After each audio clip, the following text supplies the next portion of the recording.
여러분 반갑습니다. 정문석 목사입니다. 하나님의 은혜가 이 말씀을 나누는 여러분 심령 가운데 충만하기를 주의 이름으로 간절히 기원합니다. 기도하겠습니다. 은혜로우신 아버지 하나님, 지파를 공부하고 있는데 이 속에서 하나님의 귀한 은혜와 섭리를 깨닫는 저희들 되게 하옵소서. 예수님 이름으로 기도하옵나이다. 아멘. 오늘 여러분과 같이 나눌 하나님의 말씀은 창세기 49장 16절, 17절 그렇게 두 절 봉독하겠습니다. 다는 이스라엘의 한 지파같이 그의 백성을 심판하리로다.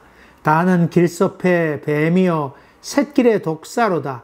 말굽을 물어서 그 탄자를 뒤로 떨어지게 하리로다. 아멘. 아멘. 단 지파에 관한 말씀을 또 하려고 합니다. 단 지파는 첩에게서 난 자식이기도 합니다. 라헬의 여종이었죠. 라헬의 여종인 그 빌하에게서 첫째 아들을 낳게 됐는데 이 단은 야곱으로부터는 다섯 번째 아들을 낳게 되지요. 단이란 말은 심판자다, 심판한다 그런 뜻으로 이제 나오게 됐지요. 레아로 인해서 스트레스를 많이 받았던 라헬이 자기 남편에게 대해서 참 자식을 낳아달라고 그렇게 요청하게 됩니다. 그러면서 협박하죠. 만약 그렇게 낳지 않게 하면 내가 죽겠노라고.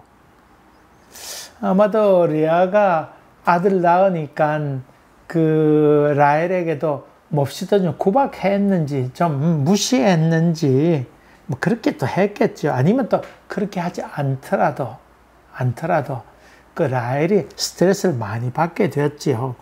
야곱이 그 말을 듣고는 성을 내면서 하나님이 못하게 했지 왜 내가 못하게 했느냐고 얘기하면서 내가 하나님을 대신하랴. 야, 내가 어떻게 하나님 대신할 수 있냐. 내가 자식을 낳게 할 수 있고 못하게 할 수 있는 그런 존재가 아니지 않느냐고 그렇게 얘기하면서 심히 부부싸움을 하게 되지요.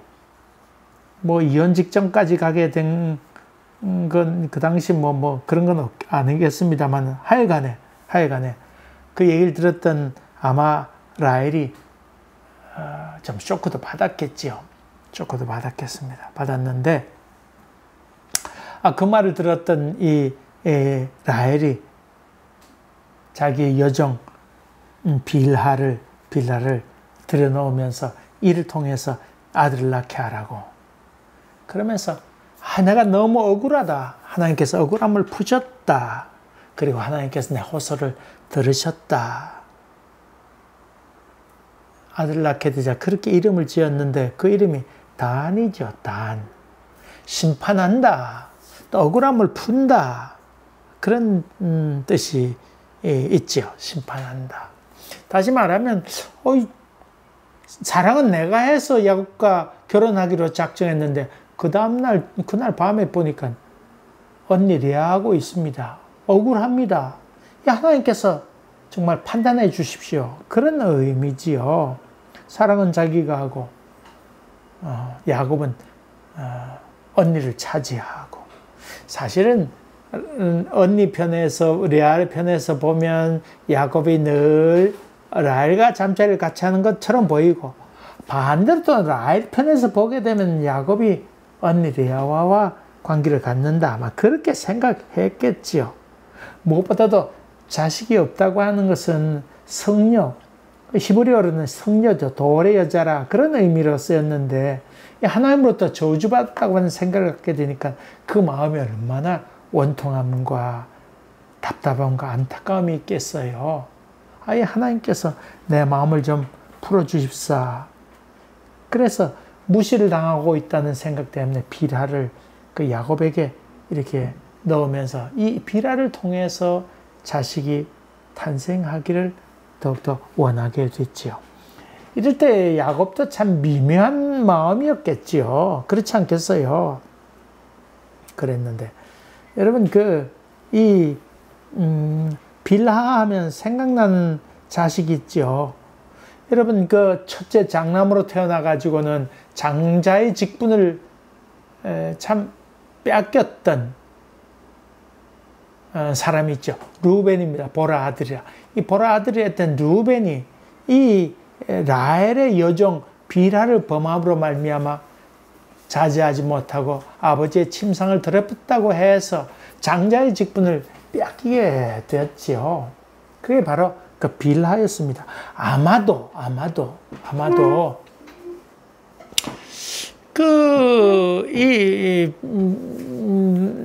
자기 엄마 레아의 어떤 그 사랑을 빼앗아 갔던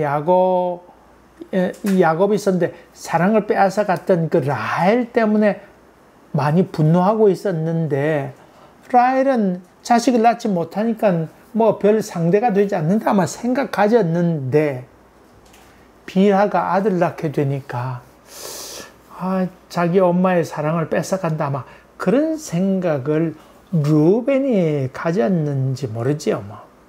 그러니까 이 루벤이 빌하를 범하게 되었죠. 그로 인해서 야곱에게 큰 분노를 갖게 됐지요. 근데 어쨌든 간에 이 단이라고 하는 자식이 탄생하게 됩니다. 여러분 단 뭐라고요? 뜻이 뭐라고요? 심판한다. 여러분 성경에 보면 다니엘이라는 책이 나오죠. 다니엘 나오는데 다니엘도 다니엘, 엘이란 하나님인데 하나님은 심판하신다. 그런 의미가 다니엘이죠.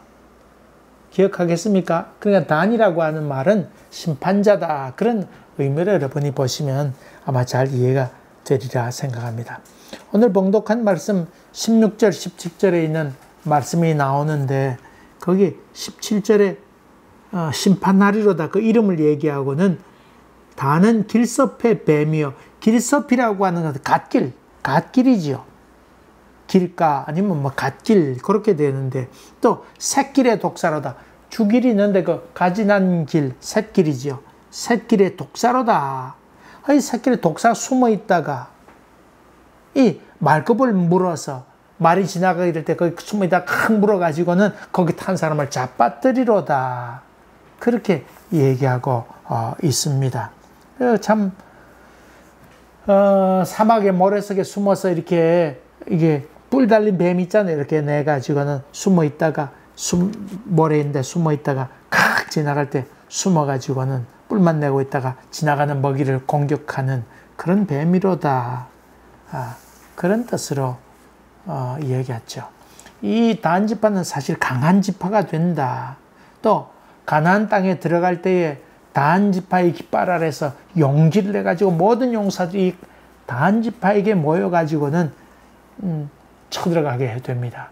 그리고는 사실 단지파는 작은 땅을 선물로 받았어요. 왜 작은 땅을 선물로 받았는지 그건 또 알 길이 없어요. 작은 땅을 차지하게 됐는데 거기 차지하지 못합니다. 결국은 바닷가에 이렇게 원래 차지하도록 됐었는데 맨 바닷가에는 블레 사람들이 살고 있었잖아요. 블레 사람은 철기 문명이 있었어요. 그 당시에 단지파가 이렇게 들어갔는데 맨 옆에는 이쪽으로 여름 쪽에서 카메라 쪽에서 보면 이쪽은 지중해가 이쪽에 있고 이렇게 되겠죠. 반대편이겠죠. 블레셋 땅 이렇게 있고 그 다음에 아모리 사람들이 여기 살았고 단지파 사람들이 이렇게 쳐들어갔는데 이 아모리 사람들이 블레셋 사람들이 쳐들어오게 되니까 이 아모리 사람 밀려가지고는 죽고 살기로 단지파 사람들을 향하여 공격해야 됐죠. 그러니까 어떻게 해요? 피할 길이 없게 되잖아요. 하는 수 없이 이 단지파가 북쪽으로 도망가게 됩니다. 어쨌든 이 단지파 이름 아래 많은 용사들이 모여가 싸웠습니다만은 도망가게 되는 신세가 되었습니다. 어쨌든 그렇게 되었습니다.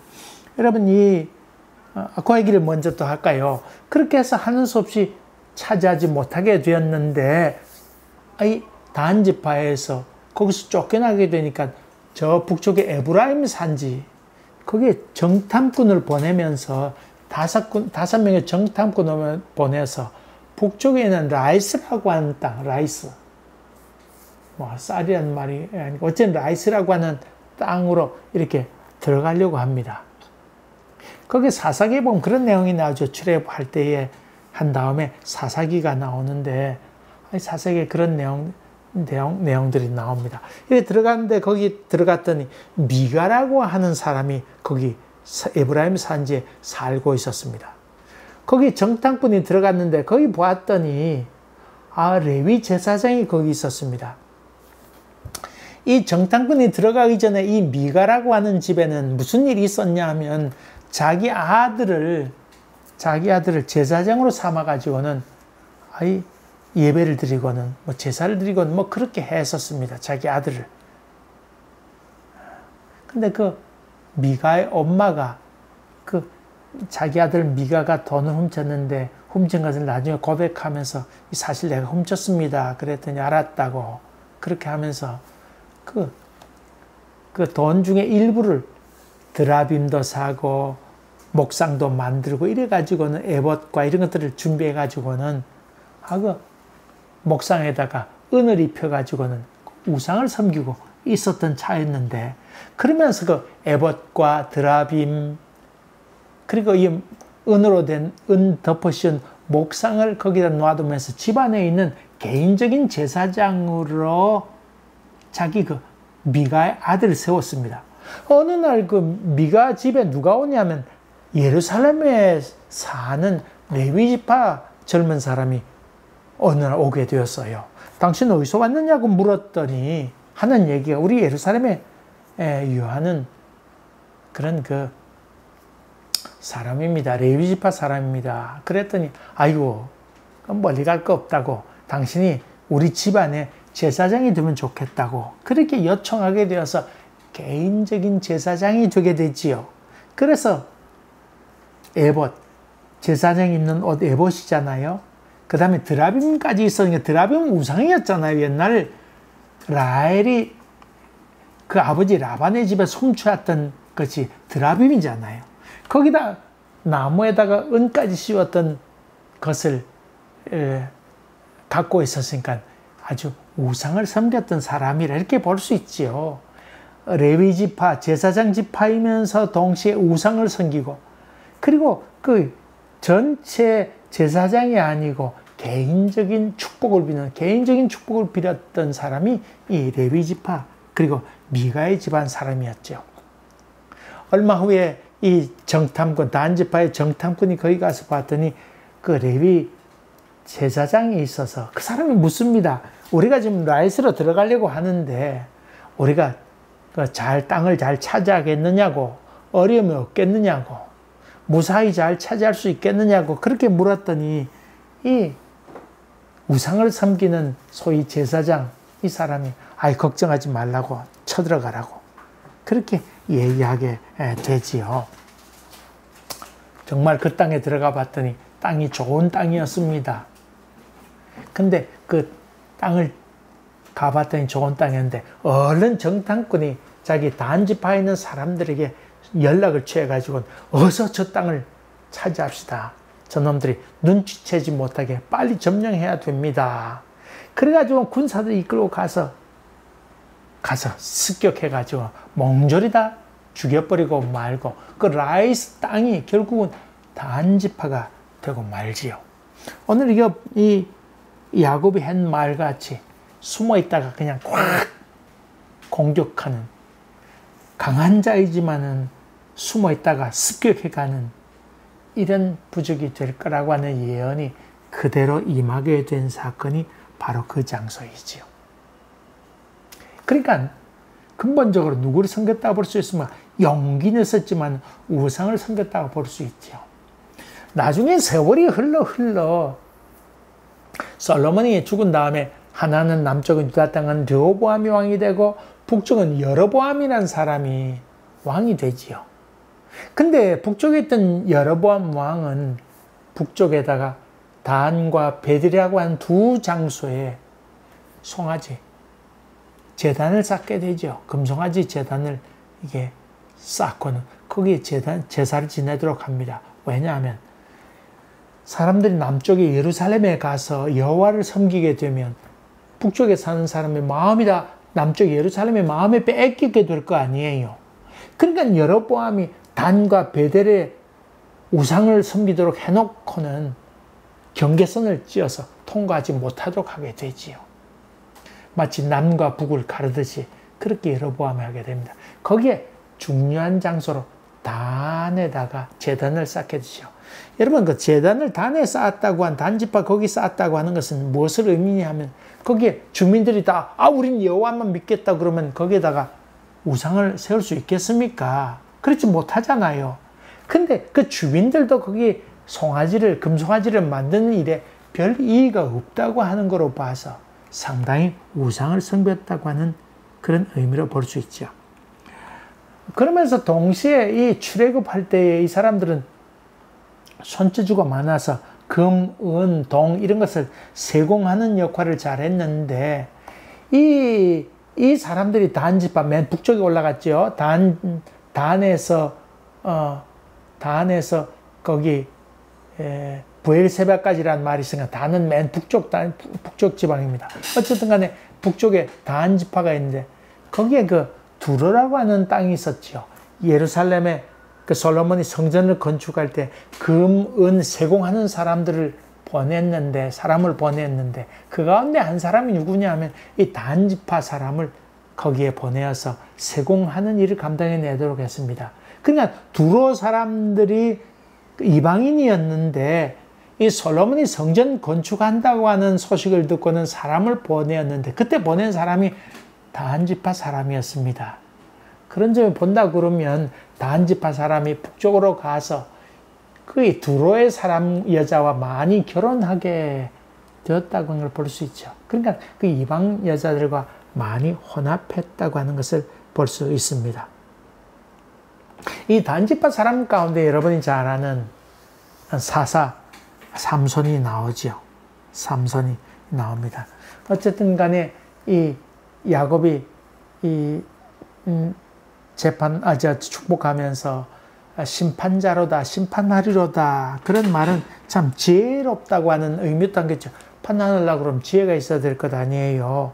그리고 훌륭한 재판하리로다, 판단력도 가졌다고 하는 볼 수 있습니다. 그렇지만은 숨어 있다가 그냥 습격해 되는 아주 무서운 사람, 말굽을 물어서 그 말에 탄 사람을 잡아뜨리게 하는 아주 무서운 사람, 그런 의미로 쓰였으니까 선한 심판의 지혜자도 되지만 동시에 남을 공격하는, 물어뜯는 무서운 존재로도 거기에 표현하고 있는 것을 봅니다.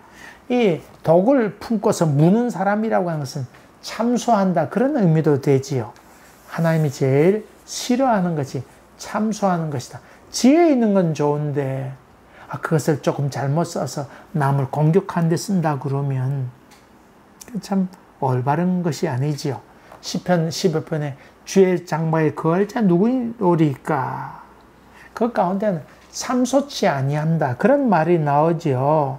그런 사람은 시온에 거하지 못할 것이다. 숨어있다가 공격하는 것. 일본의 말씀을 조금 드리고자 하면, 일본 소재 산업이 발달하지요. 한국이 아주 그 만드는 작품을 만들고 이런 것에 대해서는 재주가 있는 걸 이렇게 보고는 우리가 한국 건 따라해가지고 안 되겠다. 그러면 결정적으로 소재를 만드는 일에 우리가 연구를 하고 집중하게 되면 좋겠다. 만약에 저 한국이 그런 제품을 만들더라도 우리가 소재를 갖고 있으면 마음대로 컨트롤할 수 있다고 아마 생각을 가지게 된 것이지요. 그러니까 소재 산업을 자꾸 발전시켜가지고는 열심히 연구해서 소재를 발달시켰습니다. 근데 컴퓨터 만드는데 한국 하는 꼴 보니 마음에 들지 않거든요. 그걸 하는 걸 보고는 이 소재를 팔지 않겠다고 뜨거덕 했는데, 그러면 한국이 그 소재 산업으로 인해서 컴퓨터를 못 만들고 망할 줄 알았는데, 한국에 벌써 그만한 기술들이 이미 많이 축적되어 있었습니다. 단가를 매기는 일에서 저들은 좀 제품도 품질 좋았거니와 그 공예 산업도 사실 많이 나오는 것이었거든요. 그래서 우리 한국에서 안 만들고 있었는데 일본이 그렇게 수출 금수 조치를 하게 되니까 한국도 당황했을 거 아니에요. 근데 여러분, 한국은 빨리 그것을 만들어내서 대체하고, 또 유럽에 있는 회사들, 미국에 있는 회사들 거래선을 바꿔서 조치를 취하게 됐는데, 일본은 그로 인해서 그 회사가 망하게 되었습니다. 며칠 전에 신문 보도 난 거 보니까 일본도 1,000억을 한국에 들여서 공장을 만든다. 공장 다 물건이 팔려야 되는데 팔리지 않으니까 어떻게 돼요? 쫄딱 망하게 된 것이죠. 남을 공격하게 되면 자기도 망할 수밖에 없게 된다. 그렇게 볼 수 있지요. 남을 죽이면 자기도 살 것 같지만은 그렇게 되지 않습니다. 참 아쉽게도 오늘 요한계시록에 나오는 얘기가 있는데 12지파 나오잖아요. 그런데 단 지파가 나오지 않습니다. 에브라임 지파도 나오지 않지만 단 지파도 14만 4천의 이름 아래 거기에 들어가지 못합니다. 흔히 얘기하기를 단지파가 없어졌는데 한국 사람이 말하기를 단군이 단지파다 뭐 그렇게 주장하는 사람들인데 너무 웃기는 얘기를 너무 하는 것 같아요. 한국 사람들도 목사들도 말도 안 되는 얘기를 이렇게 그 사람이 흘러서 한국의 단군이 되었다. 좀 제발 그런 얘기는 좀 안 했으면 좋겠는데 참 아주 그런 바산에서 뛰어나오는 그런 사자 새끼를 비유해서 이렇게 얘기합니다. 야곱의 축복으로 봐서 재판도 하고 재주도 있지만은 용감하지만은 그러나 결정적으로 그 복을 갖추지 못합니다. 하나님께서 복을 많이 주셨다 할지라도 앞으로 내가 이렇게 잘 될 거라 할지라도 그 복을 간직하지 못하면 그걸 다 잃어버리고 맙니다. 여러분 이게 단지파가 요한계시록의 14만 4천 이름 아래 들어가지 못한다고 하면 그 용기는 무슨 의미가 있는 겁니까? 그 아무 의미 없지요. 우상을 숭배함으로 말미암아 그 금송아지를 만들게 되고 우상을 계속해서 섬기게 되는데 여러분 부족하지 않은 지파가 없습니다. 다 문제가 있는 지파였지요. 그러나 그런 문제가 있다 할지라도 단호히 잘라내버리고 하나님 편에 턱 서서 하나님의 도우심을 바라면서 돌아서게 될 때 하나님께서 복을 주시는데 그걸 끊어내지 못하고 단호히 결단하지 못하고 거기에 눌러앉게 될 때에 하나님의 심판 아래에 서 있게 됩니다. 주었던 복도 간직하지 못하게 되지요. 돌아서야 되는데 참으로 아쉬운 지파 가운데 하나가 단지파입니다. 여러분 살아가면서 어려움이 있습니다. 또 실수할 수도 있습니다. 그럴 때 얼른 깨닫고 돌아서는 용기 이것이 있어서 은혜를 늘 회복할 수 있는 여러분 되시기를 주의 이름으로 간절히 기원합니다. 기도하겠습니다. 은혜로우신 아버지 하나님, 돌아서는 용기를 저희들에게 더디펴 주시어서 실수한다 할지라도 또 일어설 수 있도록 복 내려 주시옵소서. 예수님 이름으로 기도하옵나이다. 아멘. 여러분 감사합니다. 또 뵙겠습니다.